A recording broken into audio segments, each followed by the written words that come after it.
Welcome to Fast ILA, the UK's leading provider of independent legal advice. You've booked a meeting with one of our lawyers.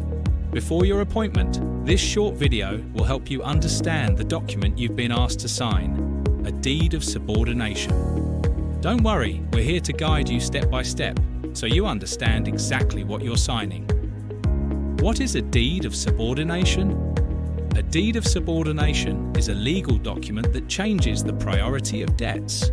It means that one creditor, or one party, agrees that their rights will rank behind another lender.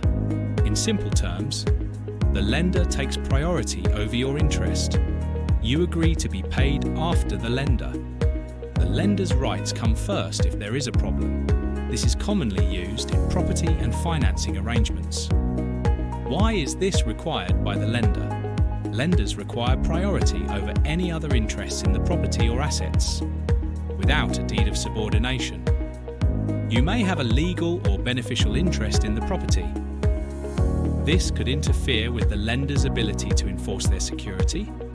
It could delay or prevent repossession or recovery. By signing this document, you are confirming that the lender's rights take priority over yours. You will not prevent the lender from enforcing their security. What rights are you giving up? By signing a Deed of Subordination, you may be agreeing that any interest you have in the property is postponed. You will not be repaid before the lender. You cannot interfere with the lender's rights. You will not take action that conflicts with the lender's security. This can apply even if you have contributed financially. You have an informal agreement. You believe you have an interest in the property. What happens if there is a default? If the borrower fails to repay the loan, the lender may enforce their security, take possession of the property, sell the property to recover the debt. Because of the Deed of Subordination, the lender is paid first. You may receive nothing until the lender is fully repaid. Your interest may effectively have no value if the debt exceeds the property value. What are the key risks? Signing this document can carry significant consequences.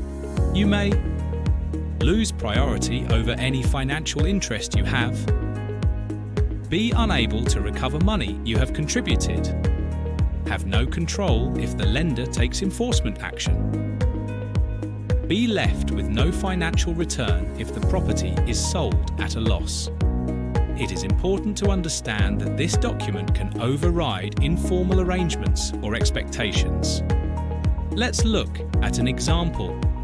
Together, Sarah lent £50,000 to her partner to help purchase a property, and they agreed she would be repaid when the property was sold. Later, the partner took out a mortgage, and the lender required Sarah to sign a Deed of Subordination. By signing, Sarah agreed that the lender would be repaid first.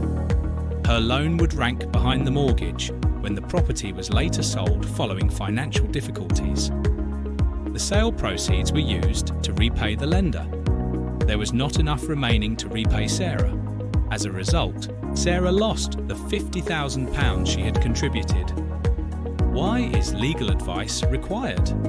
A Deed of Subordination can significantly affect your legal and financial position.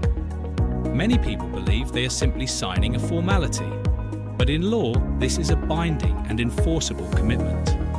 This is why you're receiving independent legal advice, to ensure you fully understand the risks before signing. Please make a note of any questions you have. Your Fast ILA lawyer will be happy to explain everything clearly during your call.